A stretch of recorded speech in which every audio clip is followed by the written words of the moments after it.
Get ready. This is the voice of Wayne America. Lighten up, Francis. With your host, Hi-ho, Kermit the Frog here. Mike Carnes. How do you measure yourself with other golfers? By height.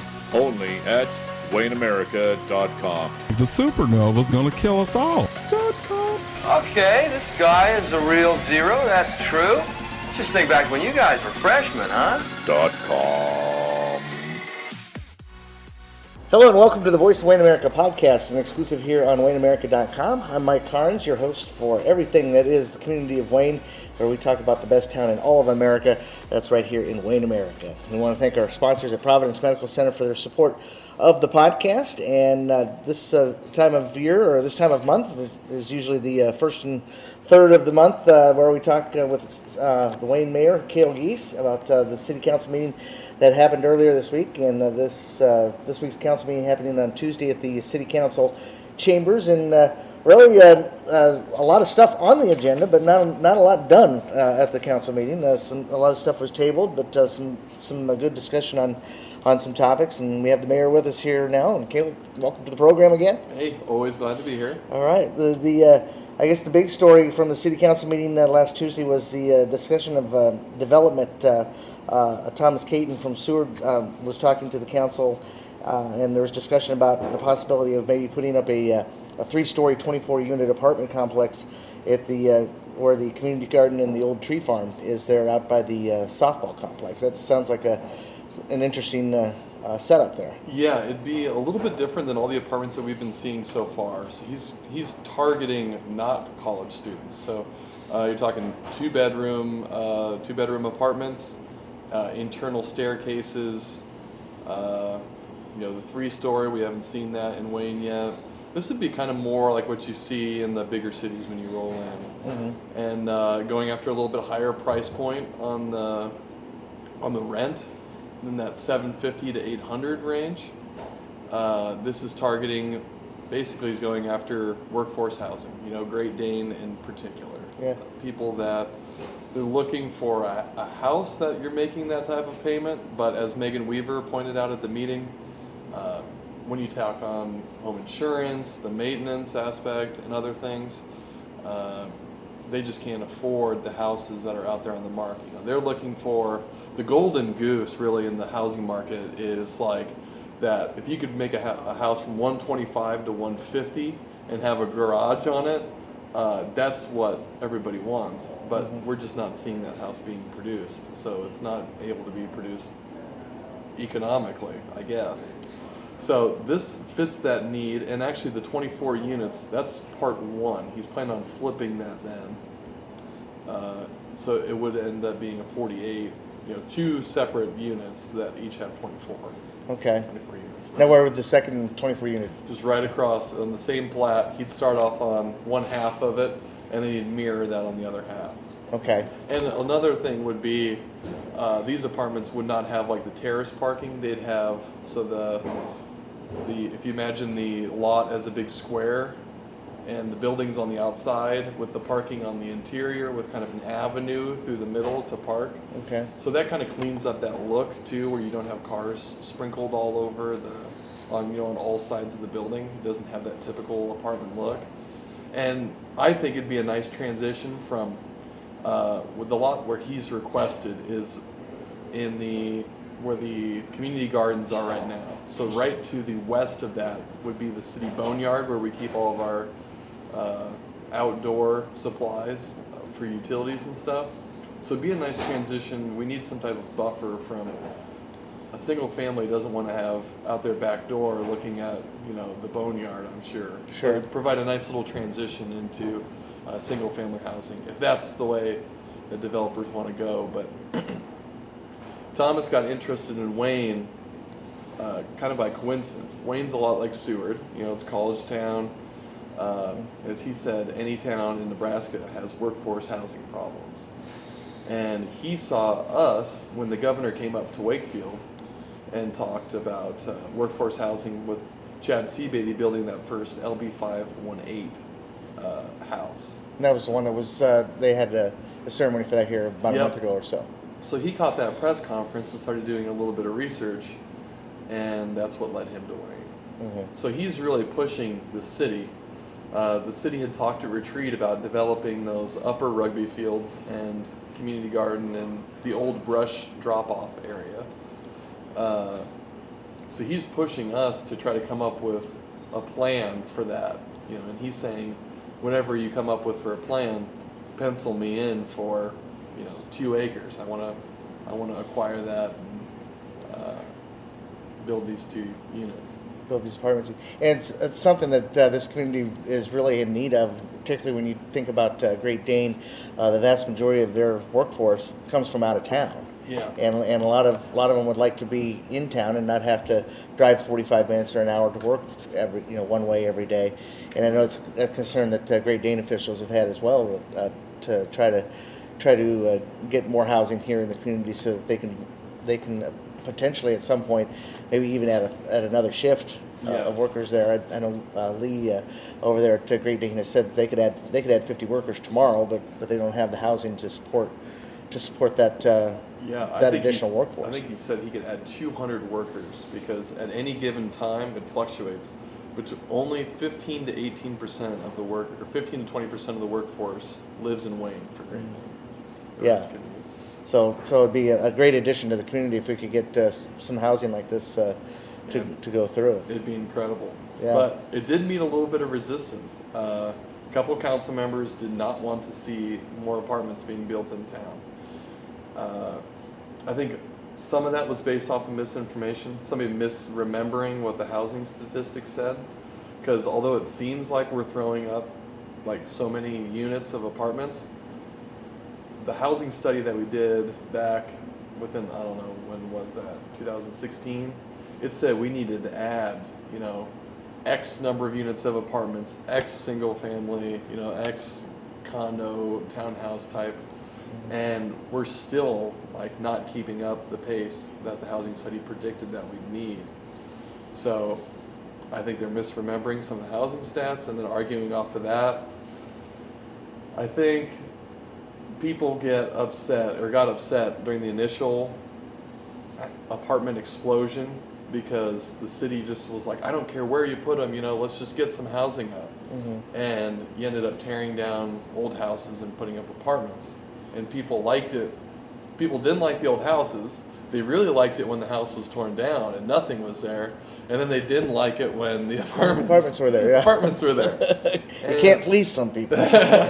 Well, it is true. An old dilapidated house runs down your property value. If you're a neighbor, an apartment building might do the same, but it also changes the integrity of the neighborhood, which I think people get upset about. Is you were this sleepy, quiet neighborhood, and now all of a sudden you've got, 4 college students living next door who are buzzing in and out, 3 times a day. So it's just a different feel. So I definitely understand the gripe that, we should have, with TIF financing and funding the apartments, we should have gone in around the college, 2 blocks in, and just said, hey, everywhere around the college, we're going to build apartments. And we're only going to build them here. That way we didn't have them sprinkled throughout residential neighborhoods. And I think that would have probably been the best solution. But hindsight's 20/20 too. Yeah. We didn't expect to have developers be so interested in building apartments when we first started.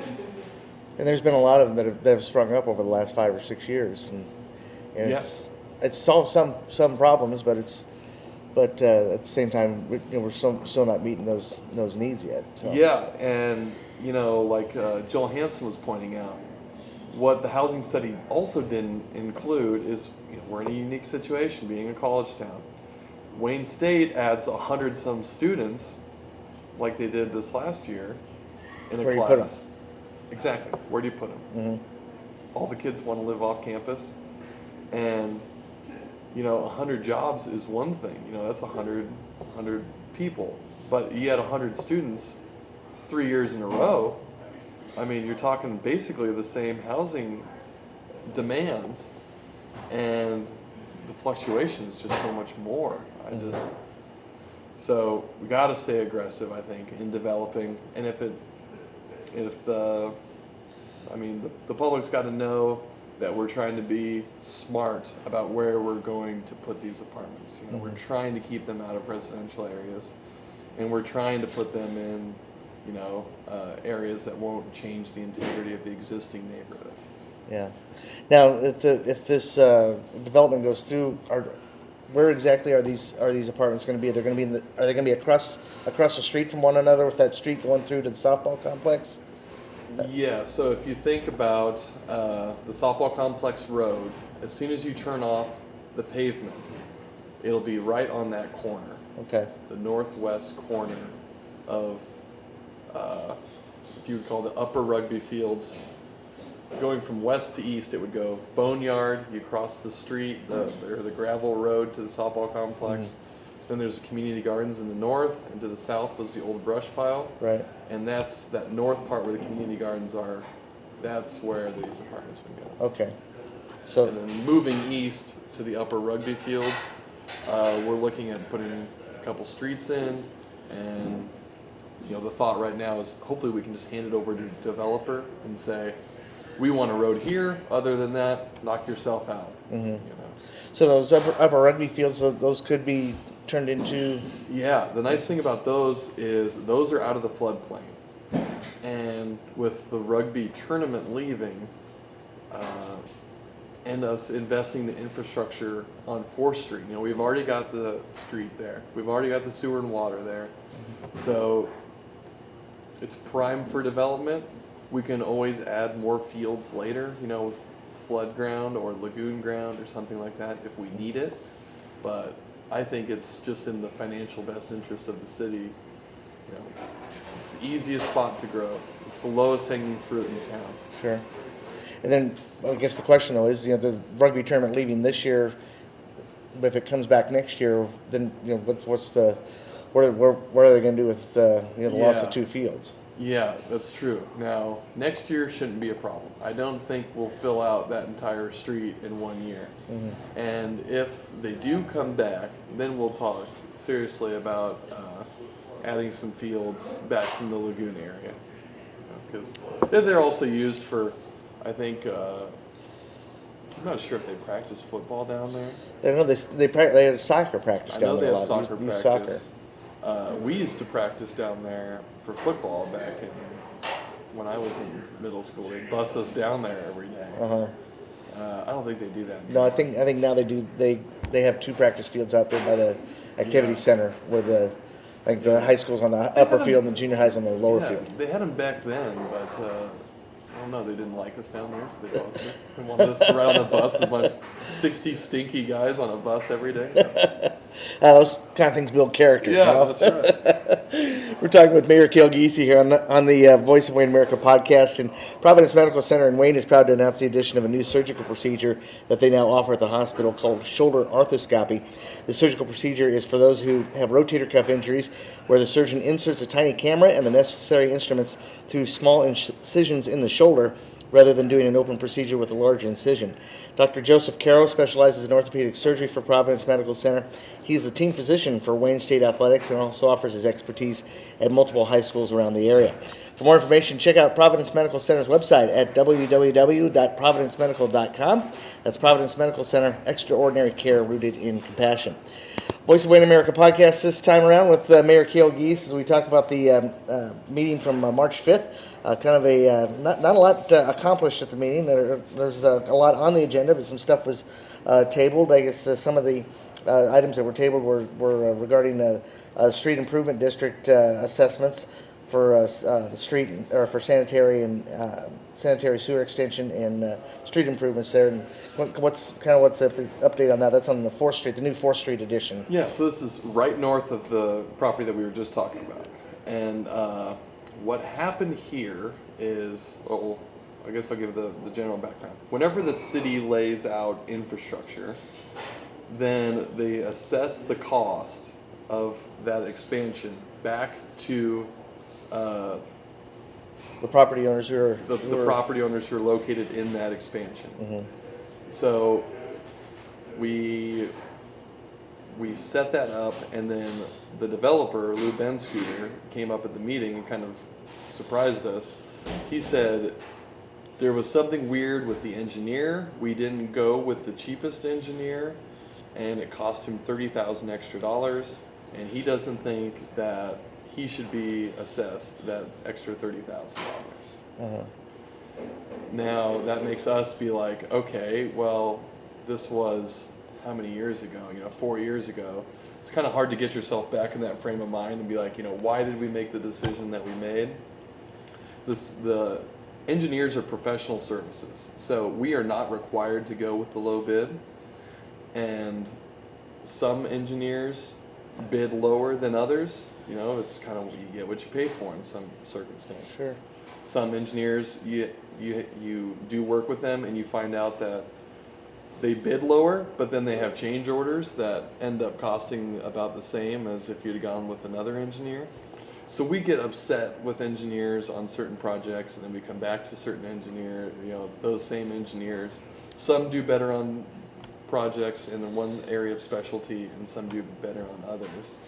So it's tough to remember what was happening. So I just urge the council, like, hey, rather than trying to rely on, it became one of those big, well, I remember this happened. It's like, well, before we erase $30,000 of taxpayer, money, let's go back and try to dig through the minutes and try to get a concrete understanding of our thought process at the time. Because even if we didn't go with the cheapest engineer, it would be unprecedented, in my opinion, to waive that $30,000 and have the taxpayers pick up the tab for a decision that was made 4 years ago. Mm-hmm. Yeah, so that'll probably come back to, will it be at the next meeting? That'll be at the next meeting. Okay. And that was what, 4 items on we held the public hearings, and we tabled the resolutions pertaining to the public hearings. Okay. And then the park ordinance, or park fee ordinances, talk a little bit about what was. Yeah, okay. there. So when we have a new development, the developer has to either give the city a portion of land, or like the equivalency of that land's value in straight cash. Mm-hmm. And that's been the history of Wayne. That's why we have 12 parks, and a lot of them are little tiny parks. But the trend has been, we're ending up with all these little parks on the most undesirable piece of ground in the development. So at Retreat, we decided that we either straight up want the cash, because maintaining these parks is expensive, and then let alone trying to put in new equipment. Like that piece of equipment that's out in Western Ridge, that one unit, I think that was $45,000 or $55,000. Right. And that was just the cost. That wasn't installing it and putting the mat underneath. And we're having our bigger parks. Right now, we're only allocating like $45,000 a year to park improvements. That's just not cutting it anymore. So we either need to find a better source of funding for it, or fund our parks, or we need to consolidate the parks down. We don't focus so much on the smaller parks. We just focus on the big 4. Eastview, Sunnyview, Bressler, Ashley Park. Focus on those big 4 and keeping them up to date. That way, kids don't have to cross the highway to go to them.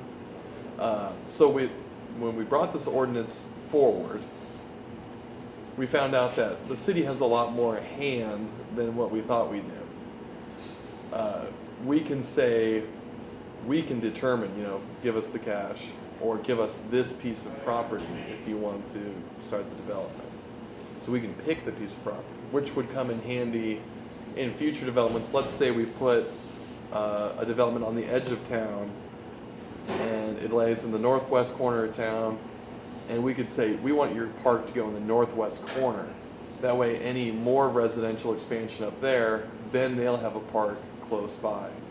We can be a little bit smarter with what we ask for, and not end up with just the drainage ditch that we throw some park equipment in. Yeah, there's one park, I think, over by the college. It's just a little tiny park. Yes, Nebraska Street Park. On Nebraska Street, yeah. Yeah. So you've got Nebraska Street Park, And then a block and a half down, you've got Beacon Park. I never know how to pronounce it. Beacon. I think it's Beacon. Beacon Park, and then a block and a half away, you've got Sunnyview. Yeah. Like, Beacon is the one I'm thinking of. okay. So there's a block and a half west of that, next to the nearby the greenhouse, is Nebraska Street Park. It's just like a little half block. Once again, it's a drainage ditch. The state owns a portion of it, and the city owns a portion of it. And just a lot of storm sewer runs right through that park. Yeah. So you can't really get rid of Not it. really a whole lot you can do with that. Yeah. Yeah. So just being a little bit more strategic about what we do with the developments. Having those small parks in your neighborhood is great. Like, I'm sure parents love just like kicking their kids out and being like, Go let's to the walk park. down, go to the park, or let's walk down to the park quick. But unless we change something, it's just not feasible. The rising cost of playground equipment is just too much. Yeah.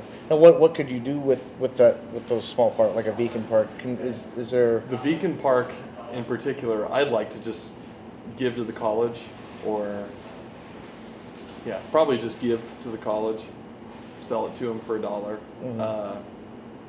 It's kind of like, it's so close to Sunnyview, and Sunnyview is a nice park. Beacon Park doesn't really have much on it. It's got like a basketball square, a couple of those like hand digger machines. Yeah, and it's really it doesn't look like a park on first glance. No. You have to really kind of look and see that, there is stuff there. There's a park. So It's like, it's trying to avoid that big water drainway, so it's all pushed back into the corner that's kind of out of the flood area. Yeah. So. Yeah. Underwriting engagement letter with D.A. Davidson Company. That was having to do more with revenue bonds that the city has. Maybe refinancing those and trying to get a little better rate out of those. I think we had one come up that one bond expired, and we could have paid it off, but the who's the guy that just came in? Terry Galloway, our auditor. He came in and suggested that we just bond that out again, rather than pay it off for cash flow purposes. Mm-hmm. And then the other one, we had a chance to refinance and capture, I think, it's like $36,000 when it was done. So $36,000, $36,000. Yeah. Nobody's going to walk away from that, are they? Exactly. Now, are these bonds regarding anything that the city is paying on right now, or? These are just for, I think it was for street and utility improvements. Okay. So just an opportunity to get improve the city's financial standing with that. Yep, the one was just for cash flow, like I said, and the other was just to capture some low interest rates, and we waived the 3 readings on those so that we could get in the market right away. Okay. All right. And then I think the only other thing that was on the agenda was amending the investment policy. Resolution was passed on that. Yeah, so we've got a new finance director, Beth Porter, and she was kind of reviewing some of our documents, one being the investment policy, which is where the city kind of keeps their semi-liquid money, money that you need to be able to pull out but not immediately, so it's mostly CDs and stuff. We used to do this all out of town, and then I think it was, this is before I was on council, but it was probably like 10 years ago or so, they changed the investment policy to be keeping the money local, using the local banks. But when we went to review the investment policy, Beth noticed that state national is no longer state national. Sure. First National is, it was First Nebraska then, and now it's Elkhorn. So Farmers and Merchants Bank is now F&M Bank. So most of the banks on there, we had the wrong names for. So we just needed a little bit of housekeeping, and whenever that comes up, it's a good time for discussion on that item too. Do you bank out of town? Try to search for a little bit higher interest rate? Or do you keep the money local where the money can be reinvested? And we opted for not changing the policy. There's a set range, so I think it's like 0.75%. If the banks are not within 0.75% of the other banks, then we are allowed to go out of town. The policy allows you to go out. Yes. Okay. So that's the policy that we discussed. 0.75% is the margin of keeping the money in town, we're not. And so city has all of their money here in town then? Yes, it's spread out throughout the different banks. So, okay. I think when I first got on council, we had some still at those higher interest rate money market accounts, but we have opted to keep the money local. Okay. And I'm sure that's something the local banks sure appreciate. And, Yeah. And it kind of ties into that the concept of keeping your local business local and we had some people show up to speak, a couple of bankers, and they said, you're trying to encourage everybody to shop local, and it's a little tough to drive home if the city itself is not doing it. Exactly. And that money gets used to loan out a car to your neighbor or give a house loan. So it's cool to keep the money in-house. It allows the banks to employ maybe one or two more people who then spend money in town, and so helps out the community that way. So yeah. One last thing, I don't know if there's anything you can do about the snow, but I think we're all sick and tired of having to plow the streets every other day. It seems like got snow as we're taping this on Thursday morning, and I think more snow coming this weekend. So Yeah. winter is supposed to be over sometime soon, isn't it? Well, at least in March, you're expected to get the snow, and then 4 days later, you can't tell that it snowed. Yeah. It all melts off, but we're so cold right now. It keeps piling up, and I feel for people that on the radio show, I warned everybody, make sure you're keeping in mind when you're scooping your terraces. If you're on an intersection, you got to be thinking about those low-profile cars who can't see. They're already struggling to get around on the slick streets, and then you add in that they can't see who's coming.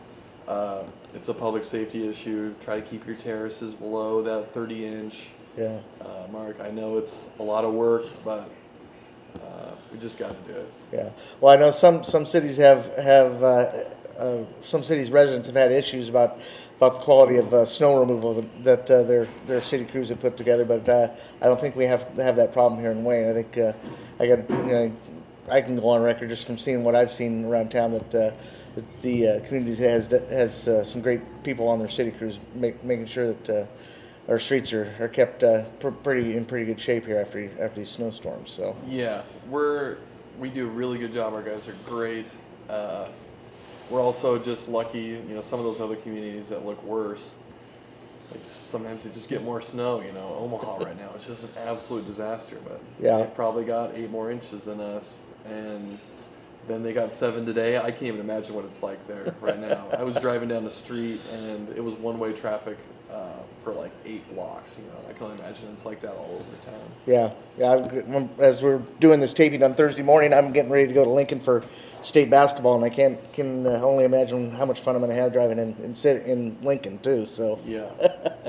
We're talking with Mayor Cale Giese here on the Voice of Wayne America podcast, talking about the March 5th City Council meeting. Next meeting will be on March 19th on Tuesday at 5:30 p.m. at the City Council chambers. And if you're looking for the agenda, it can be found on the City of Wayne's website at cityofwayne.org. Mayor Giese, thanks a lot for chatting with us this week, and look forward to talking about the 19th meeting coming up. Always honored to be here. All right. That's going to do it for this edition of the Voice of Wayne America podcast here on WayneAmerica.com. And again, we want to thank Mayor Cale Giese for talking with us here on the program. We'll do another edition of the show here coming up very soon, so check back here as we talk about the best town in all of America. That's right here in Wayne, America. Have yourselves a good one, and we'll see you later.